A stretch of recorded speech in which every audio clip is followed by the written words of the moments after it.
Hi, this is Bob Weiss. I'm the host of Shaking Your World. Cheers. Folks, welcome home. Here we are at the Mighty Shakers in Milwaukee, Wisconsin for another issue of Ghost Tales. We have with us tonight some people from not too far away in Racine, Wisconsin, from the Southeastern Wisconsin Paranormal Investigation Team. Thank you very much. So, you are, say to the cameras. I'm Rob Twardy. I'm the Vice President of Soup Pit. Fantastic. Welcome home. Nice to have you guys. Thanks for having us. So I understand that you have been to Shakers once before for a walk through, a ghost tour, some such thing, right? Yes. How did that go? Went great. It was a whim thing that we decided we wanted to do, and we went on a Friday night and did the tour and liked it, and we're like, okay, we want to go back sometime. Cool. And here we are. And here you are. And you're going to spend the night in the very haunted Penthouse tonight as well. Yes. You know what you're in for up there, right? We got an inkling of what we're in for. Cool. All right. Excellent. And you ain't afraid of no ghosts, are you? No, I am not. Absolutely. That's the reason why you should be anyway, because why would you? There you go. So, you've been around for a while now. Yes. And what is the most interesting thing that you've investigated? Oh, we've been to a couple places. What do you think is the most interesting? The schoolhouse. The schoolhouse. Yes. For our schoolhouse in Iowa. For our Iowa. That's a county, right? It's in Maxwell, Iowa. It's a schoolhouse that it started off as a K through 12 schoolhouse. It was like the community center for this little county. So everybody came there for everything. And then the current owners, they bought it to have wedding venues and stuff like that. And they found that the place was actually haunted. And it kind of snowballed for them to do the ghost investigations and the Exciting. Yeah, so we decided we were going to go there, and we've gone there 3 times now, and yeah, it's an interesting place. Cool. So what kind of stuff happens there? Well, we've actually had second to the last time we were there, which was 2 years ago. They told us about some other things that they found out, that there was Indian burial outside the schoolhouse because the Underground Railroad went through that area, and they also had the Indians, people would pass away and they would just bury them on site. And so we went through and we were getting knocking noises. We were seeing a very tall shadow figure on the stairs that actually Rob walked through. We saw it on the camera and radioed to him. But it was on the camera. You can see it on the camera. Yeah, and so then we heard knocking that was outside in the hallway, and we were just kind of like, what is that? We started following it, and we got some really interesting stuff there. Footsteps on the stairs, the orb in the auditorium. Yes, which was really interesting as opposed to your typical house dust variety of orbs. It moved through the entire auditorium real slow, a big ball of white light. We got that. It's on our Facebook page if anybody wants to. Yes. Very nice. Soup Pit. That's one of the really cool things about this, that you get people that will walk through even at Shakers and anticipate that it's going to be a haunted house and something's going to jump out at you. And we always preface the tours by saying this is not a Disney ride, and we don't coordinate their schedule and if when, and often that is dependent upon if you're appealing to them and or they want to get a reaction with or to you. And but you find things on camera, whether it's video or just on stills, you find something else. It's like, I never saw that when I was there, but yet there I am, and there's this. So I think that's one of the cool things about how energy moves, because in my mind, whether it's a ghost, a spirit, it's energy, and whether it's latent energy or something else, it's energy. Well, we try to make peace and let them know that we're not there as a threat, and try to show respect for their property or the area that they seem to dwell in, so that we'll get a lot of EVPs, and you won't hear those as we're hunting, but afterwards when we review evidence, they'll be predominant. And we notice that when we're doing the investigation, a lot of times we catch the EVPs when we're not even hunting for the ghosts. Sure. And we're not actively investigating. We'll be sitting around talking, and that's where we get most of our evidence. There'll be EVPs that we catch, like I said, knocking sounds, stuff like that. So it's not even when we're investigating that we'll hear things, and that's what a lot of people are, well, you guys go out and you're actively looking for them. Well, yes, we are, but a lot of times ghosts don't work on command, as we all know. So I could sit there and ask for Casper to come and talk with us. Doesn't mean it's going to happen. Sure. So it's nice to know that they're around. It's just when they're around us. Sure. So you're a team which is, I take it at least, is really driven by the tools of your craft, right? So EVPs and K2s, you're doing things of that nature, right? Yeah. Do you have anybody in your team that is a psychic or a medium or has galvanic skin response or is sensitive at all? We do. We Okay. have Is it him? somebody. It's not me. Okay. It's not me. I'm more of the skeptic of the whole thing, but nonetheless, yeah, we have. Can we say Gina? Gina, Gina. yeah. Okay, I don't know if we. Oh, Temper was she's Sure. not here. Gina. Sure. Yeah. We'll talk about Gina. Yeah, Gina is our medium on our team. She is really good at finding things and answering questions. We had a client that actually was really ill and could not figure out why she was so ill, and Gina picked up on some things. And she went and talked to her doctor and find out, yeah, that's actually what was going on with her, and she was able to get healthy and back to normal. If you could, without obviously exposing who that person might be, what was she able to sense in that person that then the doctors, the medical portion, could then verify? She was talking about some of her lab results, some metabolical things that were wrong with her. She took her aside. She and I came up to the person, and we had talked to her, and she's like, "You need to get this checked out because this is off in you, and this is what's causing most of your problems." And sure enough, she went back to the doctor, had those lab results checked out again, and that was the problem. Very cool. Very interesting was the last investigation I had done with her. The couple we had talked to thought that this entity in their house may have been their son, and they were so sure of it. But I don't know exactly how Gina works it, but whatever she's picked up from the spirit it was their nephew, and the nephew was trying to give a message to the woman who lived there, her sister, but none of that information. We didn't know anything about it, Right. No. and they never brought it up, so that was And good. the way she works is when we go on an investigation, we know about certain things about the investigation before we walk in, but she will not come into those We conversations. don't She share it walks with her. out. She doesn't want anything to know. There was a time that we were walking into a location, and on the way there, she was actually messaging me going, "Hey, I'm picking up on this animal at this location," and she had no idea that their animal had passed away recently, and that was the animal that she was picking up on. Wow. So she picks up on things before we actually even get to locations. Excellent. That's pretty cool. So you obviously know the backstory on Shakers. You've taken 2 already. Is there anything in particular that you're really looking to investigate further tonight? I'd like to investigate that mirror a little bit more, because I know that you've got some pictures in that mirror from previous people walking through, just doing your tours. So I'd like to look at the mirror a little bit more and see what we can find out about it. Penthouse, 3rd floor masterpiece. Okay, cool. Excellent. Yeah. Rob, what do you got in mind? Well, mostly I'm hoping to pick up on a lot of EVPs here, as it has been around for a while, and since there's been a lot of movement through the upstairs, quite possibly we'll catch on that. Well, and many of the psychics that come here, almost to a person, talk about frankly, the money that is hidden somewhere in the 3rd floor in the ceiling is what most often comes up with them. And by all means, if you can deduce where that is, I'd appreciate it. We'll do our best to see if we Yes, can of figure that one out. What about that hole up there, Bob? It had nothing whatsoever. We didn't find a thing. It just happened, right? Yeah, okay. Cool. Okay. Well, that's pretty nice. And how many people on your team tonight?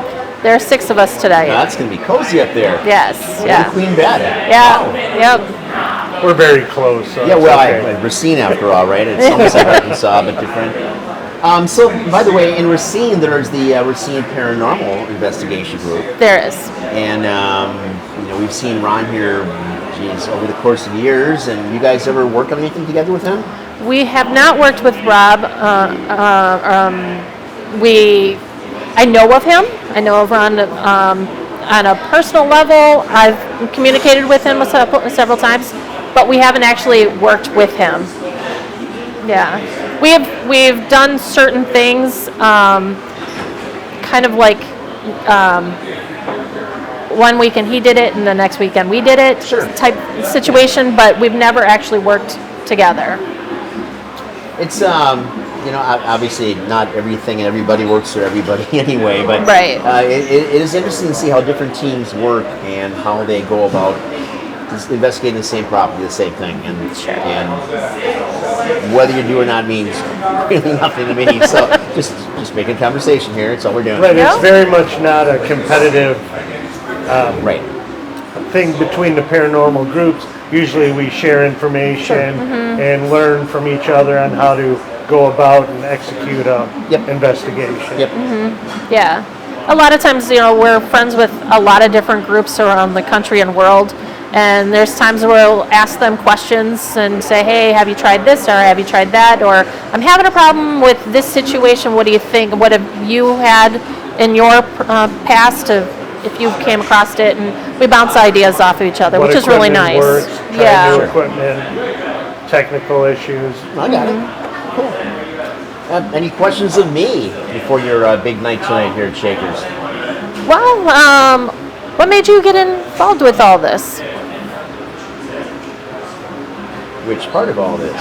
Well, obviously you got involved with the building itself, but what drew you to the building? At the time, my now ex-wife and I were really based in Chicago, and we were looking to come back home. We're both from the area. Okay. And I'm working with the City of Milwaukee Development Corporation, MEDC, whatever, and the city itself, and they wanted me either downtown or else on the east side, and I'd drive past this every day. And this was really just a warehouse district, but there's something about this building, and I've been in food and beverage for years, and I had another company at that time called Design Tech Manufacturing. We did high-end woodwork, and mostly for the audio industry.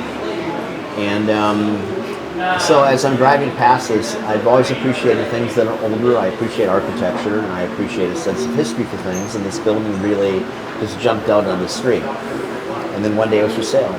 And so, forget about the stuff downtown, here I am, it called to me. But from inception here, literally from day one, we knew something else was taking place. I was not looking for a haunted site. My reputation is really edgy food, and certainly the breadth of spirits that we have that go along with that, alcoholic spirits and wines, is really what my game is. So I've been involved in this forever. I've owned other places before this, and again, naming it Shakers was my attempt to shake up the local food and beverage scene. Sure. So we certainly did that. The paranormal experiences go back to when I was 4 years old. My paternal grandfather had died in a massive snowstorm. He was shoveling, and I'm a kid, I'm out shoveling with him. He goes down, and by the time the rescue squad got there, he was long dead, blue in the face. And we lived in the duplex above them in Milwaukee, and middle of the night, little kid, I get up to go pee, and my bedroom was right off the kitchen. And as I'm coming to the kitchen, I see him at the kitchen table, and it was like this glowing green, neon green kind of an image. So I'm just watching for a moment, and then he kind of waves me over, and I stand next to him, and I felt better about his passing. Waves me on, I go to pee, and he waves goodnight, and I go to bed, right? And the next morning, it's early, and my mom is trying to get me dressed because everybody in the world is downstairs to meet my grandmother and pay the regards, and I'm trying to tell her a story. She's trying to get me dressed, and finally I get enough of the story out, and then she just grabs me and runs me down through the snow into the front, and I tell the story dozens of times, the priest and the whole Chicago group that's there and everything else, right? So that was my first experience, and then My grandmother was a psychic, medium, seer, sensitive, whatever, old Greek woman. And she, every Sunday, even before he had passed, they had a line of women that were there to have their coffee grounds read or to have her, whatever she was doing for him, from a spiritual nature. So I have a certain ability, my sister has a certain ability, my dear dead mother did, and I guess it's just something in the lineage that it's just there, right? Right. So in a number of properties that I've owned or been associated with, there are things going on, and I've had the great fortune as a chef to be around the world a couple of times, and I find myself in places and I don't look for things ahead of time. I'll find myself at a hotel and it's like things take place or somewhere, or the only place that we knew about ahead of time was the one of the Spanish Inquisition museums, which are just nothing but heavy. They're heavy, and it's all these implements of torture and destruction and how people can do this to each other is whatever, but even as you're walking up to it, you get a sense for it. And once you're inside and you're seeing these artifacts and you touch, they are alive with doom and dread and ugliness and whatever. Mm-hmm. So aside from that experience, I've had many other places where afterwards you read about it, you see things in the hotel room, you wake up in the middle of the night, all sorts of stuff, man. But I don't check it out. I can just sense things. And then if you walk around with a K2 or something else and it's off the charts or whatever else, or if you need that type of verification. So another part of my life, though, I'm for my days in philosophy, I was a magician, so I try to be as analytical and objective as possible in how these things work. We try to debunk things all the time. People always get things here, and that's a process afterwards. We'll get back in a couple days, and we'll do this. We'll take measurements, we'll do whatever. Right. I brought Michael Taylor up for something. Michael Taylor is often on programs with Ross Allison and other things on Netflix, and we developed a good rapport, and he and I have gone through these things. There's some things you just can't debunk. They are. Right. So we've got 35 years of stories from bartenders and waitresses, whatever else, and we go back and try to look at that as well. What are the conditions like? What happened? Or there's even one notorious one, since we're here in the back of the restaurant by the men's room, where one day I walked back to go to the men's room. I open that door and you can't see a damn thing. It's like all thick smoke, right? And it's not from cigars. You got great ventilation, and that's a separate room anyway. So I grabbed one of the waitresses walking by and said, "You got it, Nina. You got to see this, right?" Open up, like, "Oh my God, what is this?" I have no idea, right? It's not like the waters were left on, it's steaming, it's whatever it was. And moments later, as we're both there, it's just gone, just gone. It's like you blink your eyes and it's gone. So we've got those things that we could never recreate, but at the same point, I was there, she was there, visual evidence of things. Or when Fox News was filming downstairs, they caught this image, this full-size Confederate soldier just happened to be in the right place at the right time, and there it is, right? Right. So, and he's got it as photographic evidence, and there's all the people on tour who don't see it, but they're looking at his camera going, "Holy crap!" And then it too, you know. So it's just real. This entire pursuit of the phenomena by itself is really interesting. If you go in with just a neutral mind on things, but an open mind that anything can happen, I think that's where you want to be. Right. So we convert skeptics on a regular basis just by going through. It's not, here, let's show you this. It's like, just walk around with us and see it for yourself. And people often then say, "I get it now." So That's right. That's a big, that's what we do, is we try to debug the whole situation, and at the same time hope for something that's so spectacular that you can't explain. But I mean, I love the paranormal and UFOs and big feats and all that stuff, but my process is to try and figure out what the explanation is for it and debug and defuse the whole situation. But I mean, I've had a few experiences myself that I can't explain. Very Well, it's true. interesting. I say this all the time, that in my mind, essence precedes existence, and therefore, in my mind, essence succeeds existence. So, if you're with your show, the energy that continues on. Energy doesn't dissipate, right? Right. So, whether you want to call that again a ghost, a spirit, or energy, I don't care. But part of you remains on, doing something, somewhere. So, anyway, it's a really cool thing. The temperature changes downstairs can be 40-degree swings, and we've had our little gauges and thermometers as well. Because you learn, you can say, it gets real cold. People are like, yeah, it gets real cold. But if you go and look at that, it was, you started that, it was 78 degrees, and now it's going to be 40. It's like, oh, how did that happen? Who knows? We had that when we were did. here. We did. On that tour, we brought some of our simpler equipment, but we did have the big temperature change in the basement. Yes. Other thing is that electronic equipment. So every time, whether it was Discovery or A&E or Netflix or Sci-Fi, whoever shot here, we'd say, by the way, make sure you have enough battery packs and your power packs ready to go. Yes. Don't tell us how to run our job, son. We know what we're doing. Of course you do, right? And then downstairs, it's like, it's Dad. Wait, time. We're Dad. Everything's Dad. Like, go figure that. So it doesn't always happen, but it happens often enough. Or people's cameras will turn on or turn off, or they'll just, even people with film cameras, like, shoot the entire roll. It's like, I didn't even touch the trigger. It's how. Yeah. Oh, we've actually had that interesting. happen to us at our last investigation where we had a camera, just a digital camera. One of our investigators tried to use it, would not work. Wouldn't work at all. She was about to throw it away. She got home, she turned it back on, it worked perfect.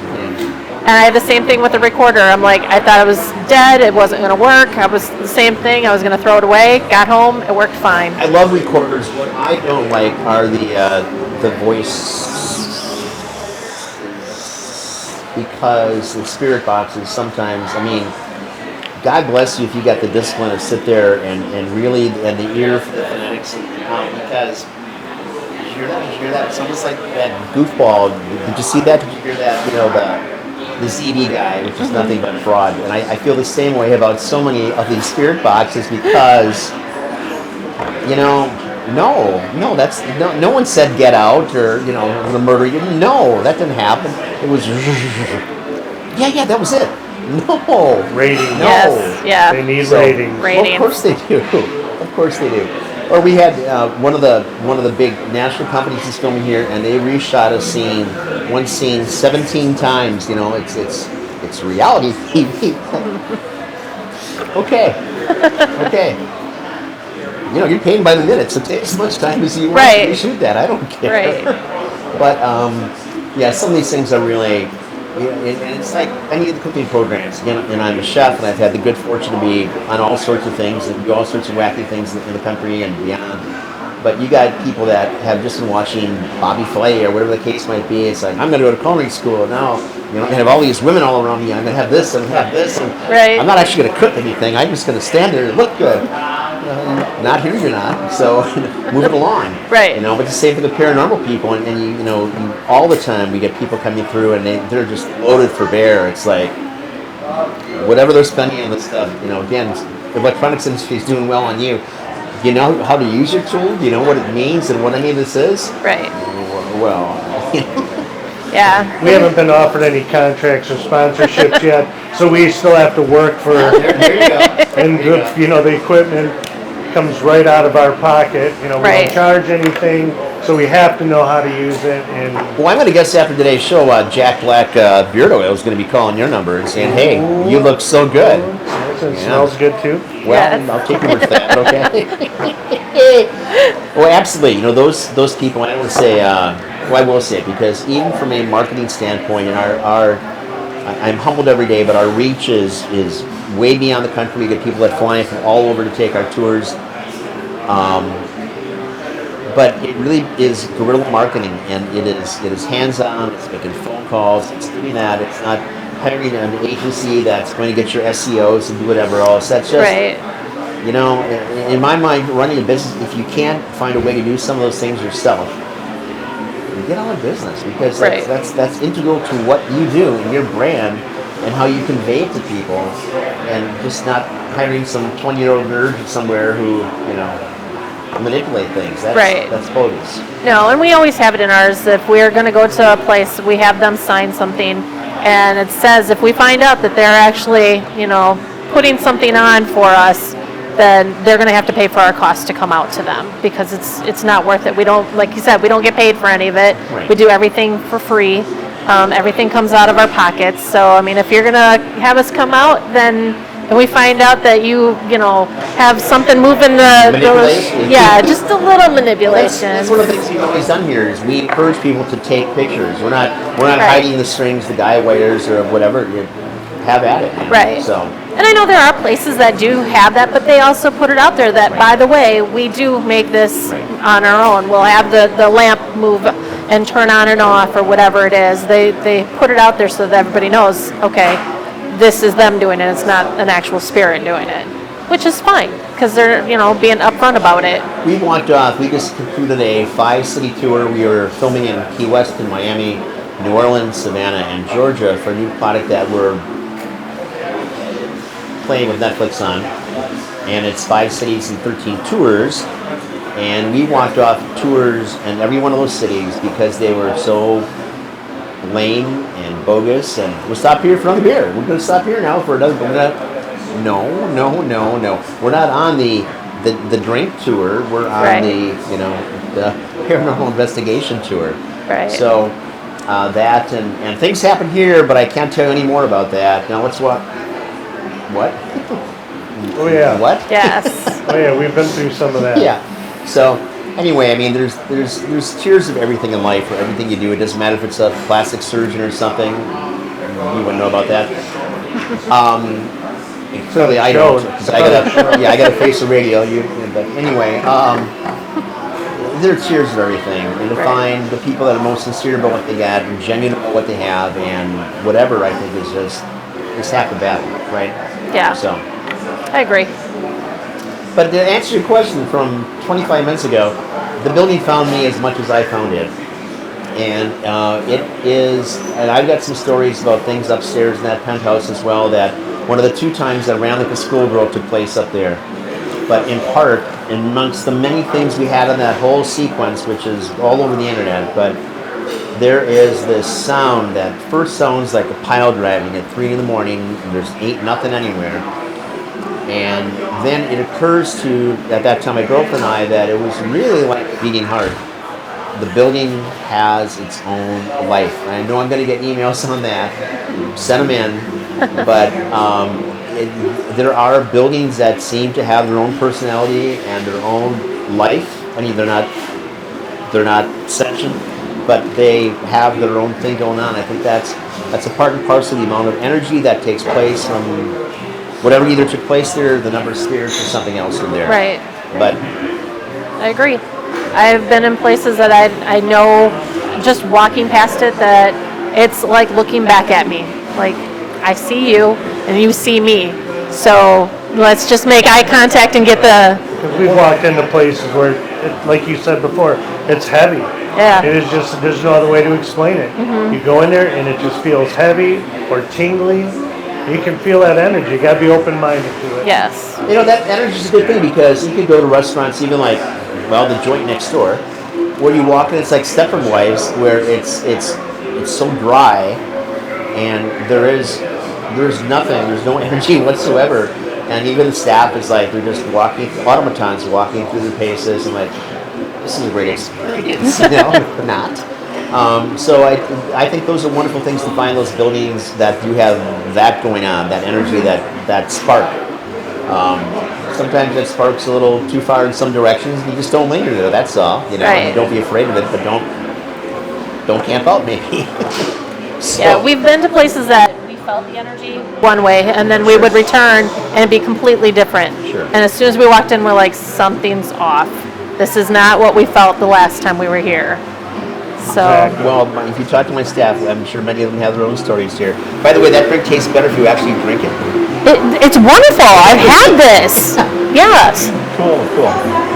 All right, well, Mary Pickford. folks, It's great. It's been great talking to you, and I look forward to hearing about the after results. I presume you're not going to be running out of here like a schoolgirl, so. Well, he has a tendency to scream like a schoolgirl once in a while. I can't fault the man for that. I know. He's excited. Yeah. It's good. That's why he's a skeptic. Indeed.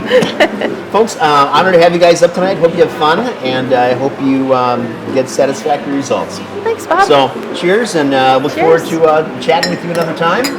Folks, the yous at home, I hope that you enjoy this. Thanks for taking the time out of your schedules, the 5 or 6 of you that do watch this, and Any questions, please send an email to me at shakersmilwaukee@gmail.com or bob@hangmantours. And hope to see you soon. Thank you. Good? Thank you. Thank you, sir. I appreciate it.